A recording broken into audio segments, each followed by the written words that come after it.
Good morning, student. Welcome you in class 8. This is first part. In this part, we are going to study about national education system. Okay, after the partition of Bengal, the Swadeshi movement was launched. Okay, the partition of Bengal was held in 1905. ठीक है, जो बंगाल का partition हुआ था वो उस समय 1905 था. उस समय बंगाल का पार्टीशन हुआ था. Then after just partition of Bengal swadeshi movement was launch. Swadeshi movement means आप कह सकते हैं कि उस समय जब ब्रिटिश गुड्स भारत में बहुत ज़्यादा पॉपुलर होने लगी थी, ब्रिटिश प्रेशराइज करने लगे थे इंडियन पीपल को ब्रिटिश गुड्स खरीदे, तो उस समय कुछ लोगों ने यहाँ पे ब्रिटिश जो है स्वदेशी गुड्स का यूज़ करने पर प्रेशराइज किया और इंडियन पीपल ने Indians boycott the British school and college. वो तो इंडियन लोगों ने बाइकआउट किया, बहिष्कार किया है ब्रिटिश स्कूल और कॉलेजेस का कि हम ना तो इस ब्रिटिश के स्कूलों में जाएंगे, नहीं पढ़ेंगे, ठीक, और नहीं उनकी गुड्स का यूज़ करेंगे. An impelling need was felt for Indian institution. Consequently, the Swadeshi movement also initiate another movement called National Education Movement. और यहाँ पे एक और जो मूवमेंट चला था साथ ही नेशनल एजुकेशन मूवमेंट कह सकते हैं यहाँ पे. This was like a university establish by renowned person for our country. देखिए यहाँ पे ये इस तरह सा कि जो यूनिवर्सिटी इस्टेब्लिशमेंट की गई थी भारत में, renowned person for our country. This infuse a sense of pride of learning national tradition and culture, national languages.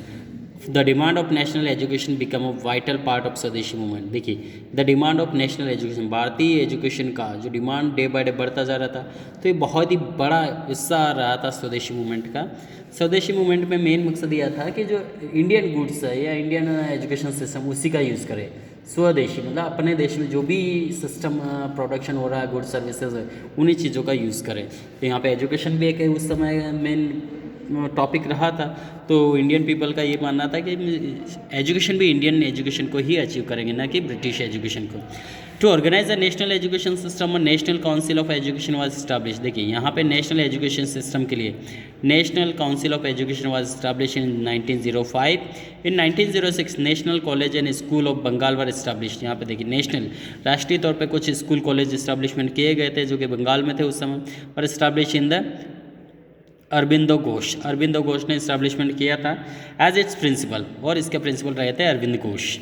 Bengali was adopt as the medium of instruction and English was retain as the second language. देखिए उस समय वहाँ पे British force कर रहा था कि English main medium of instruction का, लेकिन वहाँ पे नेशनल स्कूल में बंगाली जो बंगाल लैंग्वेज है उसको मेन इंस्ट्रक्शन लैंग्वेज रखा और इंग्लिश को सेकंड रखा था. Hindi, Marathi and Sanskrit were also taught, और वहाँ पे इसके अलावा हिंदी, मराठी, संस्कृत भी पढ़ाई जाती थी.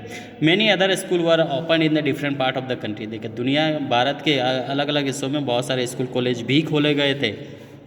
And woman and student from lower caste were also enrol, और लोअर क्लास के जो बच्चे थे या औरतें थे उनको भी इसमें इनरोलमेंट किया गया था.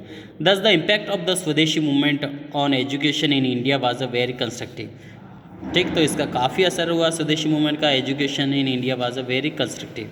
अब आता contribution of the other reformer. देखिए इसके अलावा कुछ अदर रिफॉर्मर, कुछ और भी सोशल रिफॉर्मर भी कह सकते हैं या एजुकेशन रिफॉर्मर भी कह सकते हैं, जो सुधार के लिए काफ़ी आगे आए थे. तो देखिए यहाँ पे हम देखे तो the English language was introduce by the British. देखिए इंग्लिश जो लैंग्वेज थी, इंग्लिश भाषा, वो ब्रिटिश के द्वारा इंट्रोड्यूस की गई थी to serve their administrative and political needs. ठीक है, वो अपने प्रशासनिक और राजनीतिक नीड्स को पूरा करने के लिए उन्होंने इंग्लिश को इम्प्लीमेंट किया था. However western education also enlight the mind of the education Indian who work as social reformer. ठीक है, इन्होंने वर्क किया एक सोशल रिफॉर्मर की तरह and try to inculcate pride of the national heritage. Raja Ram Mohan Roy. देखिए यहाँ पे राजा राम मोहन राय का जिक्र ज़रूर आता है. ठीक है, believe that the progress was only possible through the western education. देखिए इनकी सोच थोड़ी सी अलग थी. इन राजा राम मोहन राय के ऐसा थिंकिंग था कि यहाँ पे यदि डेवलपमेंट चाहते हैं अपन भारत में तो वेस्टर्न एजुकेशन को अडॉप्ट करना ज़रूरी है यदि हम प्रोग्रेस करना चाहते हैं इंटरनेशनल तौर पे. So he support the education of western learning into Indian education. इसलिए इन्होंने ब्रिटिश एजुकेशन का सपोर्ट किया. In 1822 he founded the Anglo Hindu school, और यहाँ पे इन्होंने एंग्लो हिंदू स्कूल स्टैब्लिशमेंट किया. And later the Vedanta college, उसके बाद इन्होंने वेदांत कॉलेज की भी स्थापना की थी.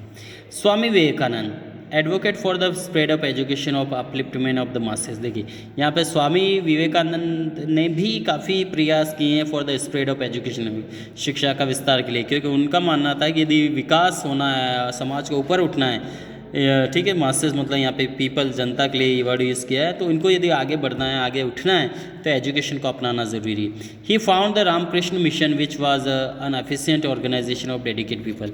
देखिए तो यहाँ पे रामकृष्ण मिशन की भी स्थापना हुई थी, which was the efficient organisation of dedicated people. Next आता है ईश्वरचंद विद्यासागर। देखिए Ishwarchand Vidyasagar was the eminent scholar who dedicate himself to innovation of the education and endorsed English as the medium of instruction।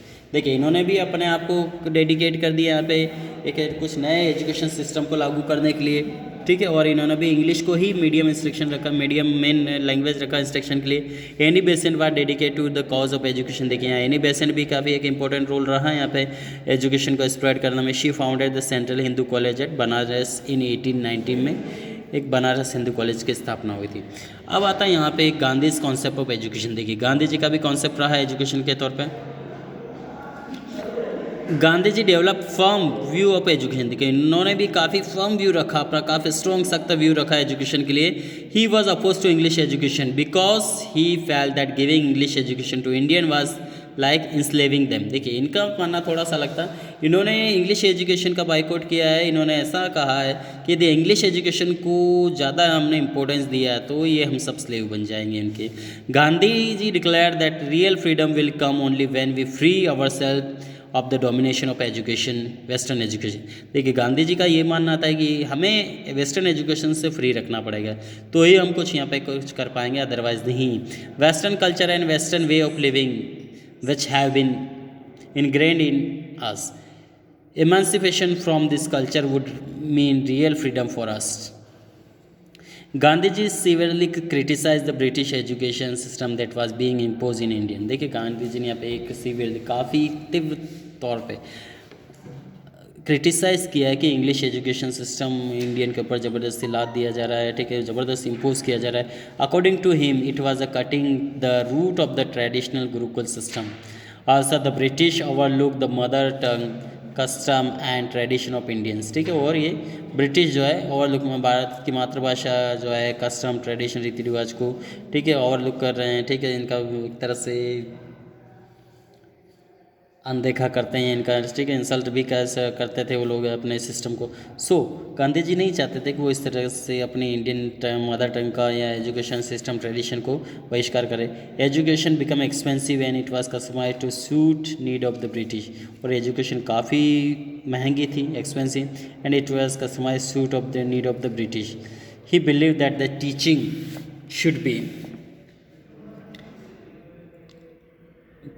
B in one's language. उनका ये भी मानना था कि teaching सिर्फ एक लैंग्वेज में हो, and Indian would grow up opposing their own culture. Also western education lead to feeling of inferiority of the mind of Indian. और इनका ये भी मानना था कि western education lead to feeling of inferiority, कि इनके माइंड में इन्फीरियरिटीज़, ठीक है, इन्फीरियरिटी की जो है फीलिंग्स माइंड में आ जाएगी। So he was in the favour of the education which would be lead the self respect. इसलिए इनका ये मानना था कि एजुकेशन ऐसा होना चाहिए जो कि सेल्फ रिस्पेक्ट हो। इन Gandhi ji perception education should aim at the preparing not just a literature or educated a good society but a good society। ठीक है, he was in favor of a holistic development of a body, mind and soul। ये पूरा development करना चाहते हैं, body, mind और soul का, तीनों का डेवलपमेंट चाहते थे। ठीक है, remaining topic will continue in next part. Thank you.